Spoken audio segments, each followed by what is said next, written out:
Hello, everybody, and welcome back to Spincast. On today's episode, we have Hans with us. He is a great caster in the Siege community. He did casting work for the Siege Invitational Open qualifiers, and as a lot of you know, the Siege Invitational is the premier tournament of the year for Rainbow Six Siege. So, without further ado, Hans, go ahead and introduce yourself. Tell us how you got into casting. Tell us how you got into the production side of things, and kind of just tell us who you are and everything about you. So, if I was to introduce myself in a few words, I've been on YouTube for 5 years at this point. Got into live streaming eventually, and from there, I kind of shifted into casting. Eventually, I found my way to become an ESL community caster, which, like you said, allowed me to cast the open qualifiers for the Six Invitational, for Challenger League. So, I've seen a few a few nice names and a few nice teams come and go, but I haven't made it like big so far. So I just wanted to also get that thrown in the mix. I'm not like the end all be all end goal there is, right? So you wanted me to talk a bit about production, especially like you present me as a caster but also as a producer, right? Yeah, 100%. So I know you produce your own tournaments and all that. So Yes. show it, or, you tell us about the background and what goes into that, because there's a lot of hard work, and especially for people outside the community, they might not be aware of what goes into that. So you can explain how you approach that in your personal way. Yeah. So when you start from the ground up and you have to work your way up, obviously you're gonna start doing everything on your own, right? So you're casting, observing like in game, and also managing the stream, aka producing. Casting, if you want to improve upon that, just like a regular gamer, you'll have to just grind it out and become better by small incremental steps. Whereas I find that producing is somewhat easier to massively improve upon, because if your current UI overlay on OBS does not look good, it's as simple to just clicking a few buttons to make things look a little better, right? So this is why I have set a heavy emphasis on my production, because casting, I'm always improving, but it's not as easy to do as it is to just get the hang of a new program, a new software, to add live CG into the mix, learn this or that different feature in OBS to add, for example, replays. So this is why I feel producing is undervalued in a lot of community orgs, and has the great potential to bring your production from a good to a great production. Exactly. There's definitely so many smaller steps, and I've experienced that personally in producing the tournaments here at Stay Plugged In, is getting familiar with the, softwares and the UIs and everything that goes into that, being, more familiar with Twitch and all of that. It goes a long way, and there's so many steps that, you can set a few clicks away, and all of a sudden it looks so much better. And especially at face value, that's a big importance in esports, because if it doesn't look good, a lot of people will just go to the next stream over. Especially with Twitch and Mixer, right? There's so many people streaming. There's so much competition that's readily available. So going through those steps and making sure that you put the time and effort into the production side of things to encapsulate your audience. And I know you said casting is a lot harder to become better at, because it is an inherent skill, so to say, Yeah. and you have to improve on it and know the game and know kind of what the community wants. So when you sit down and think, okay, how do I get better at casting? Do you look at like improving your knowledge in the game you're casting, or looking at the community and saying, okay, what do they want more of, or maybe changing a style, or like how would you approach, or giving advice to another caster, like, okay, how can I, develop these skills? So to be a caster, you obviously have to have a good knowledge of the game itself. But as a player, first and foremost, it's almost granted that you do know the game. And if there's like a tiny detail here and there missing, by looking at, higher tiers player than yourself play, you're going to pick up on that. I would say look at it just like if you were a pro player trying to become better. At some point, you have to stop. If I was to keep the player's analogy, you have to just stop playing in ranked mindlessly and stop, get out of the game, strat, scrim, get in a private match, figure out these spots and that kind of stuff. Same goes for casters. Stop casting, look at your previous VODs, and try to see what you didn't do too well, what you'd like to improve upon, or, okay, I messed up on that specific situation. Here's what I could do next time to find myself in a similar spot. Or Exactly. a nice thing I really like to do is looking at other casters, because vocabulary is a good is a big aspect of casting, Hmm. and like there's no shame in stealing or borrowing a good sounding, a good looking word from somebody else. Yeah, 100%. It is still just the English language or whatever language you also, as I know you cast some in French as well. It Yeah. is just language, right? And adapting your style is adapting your style. You're not stealing someone else's style. You're just changing yours a little bit. And that usually styles of individual people are encompassing of those people around them, the people they look up to and look towards for advice. And another thing you touched on there is practice, right? And that's something that I feel strongly about. So when you practice anything, whether it's casting, playing, producing, or any other schoolwork, collegiate coursework, anything in life that you have to practice to get better at, always focus on quality over quantity. Like you said, Yeah. don't just play rank, don't just cast. Have goals. Go back and look at your past mistakes or look at your past successes and say, what did I do good? What did I do bad? I'm going to fix that or keep doing those good things. Quality over quantity. In the end, and the end goal will always achieve a better result, so to say. So going along the lines of casting, what's your favorite thing about casting, so to say? And that's open ended, but what do you really like to see when you cast? And that can be anything. This is like really a tough question because Hmm. it's such a broad question. Exactly.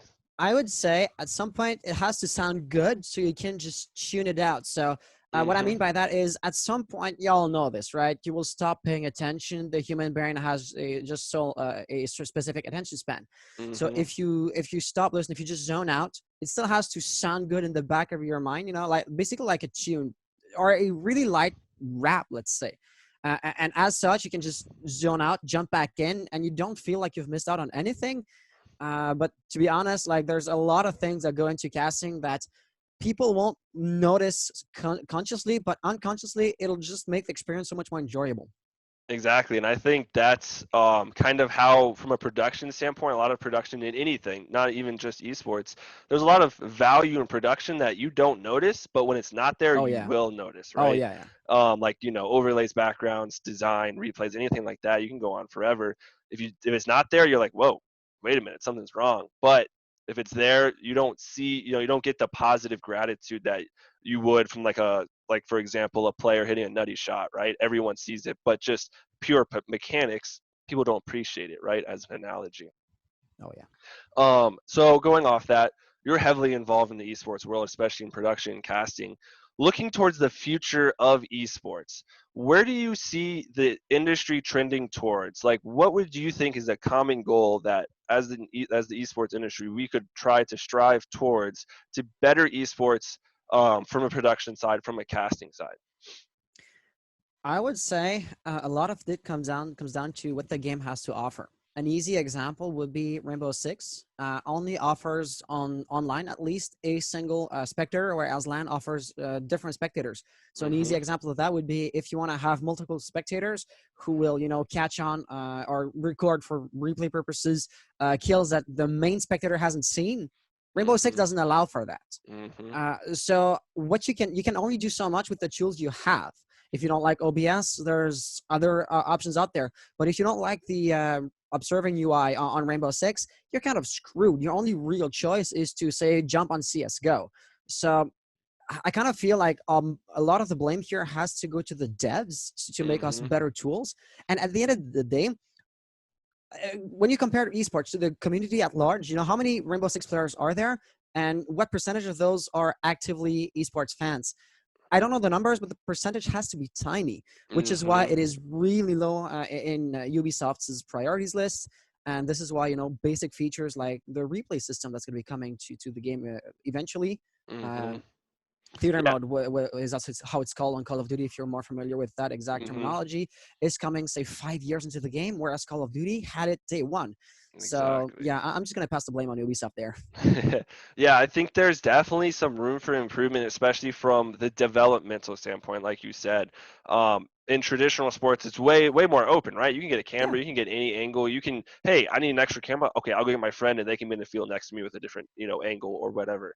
But in esports, since the medium of the game, the format of the game is driven by the devs, right? It's 100%. They have 100% control of it. We can't change it.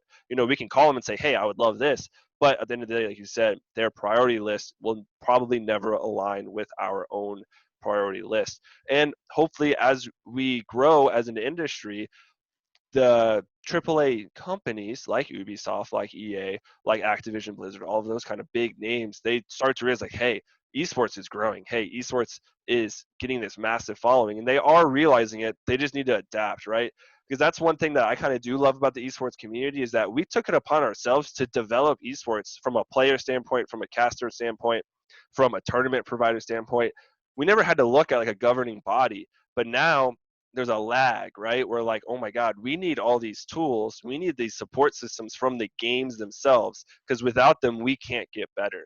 So hopefully that lag, that gap closes and we can look to the future and say like, oh my God, we're all going to be on the same page now with that same priority list or something very similar to it. So I think that is a good goal to look for and something that, we can definitely work together and strive towards.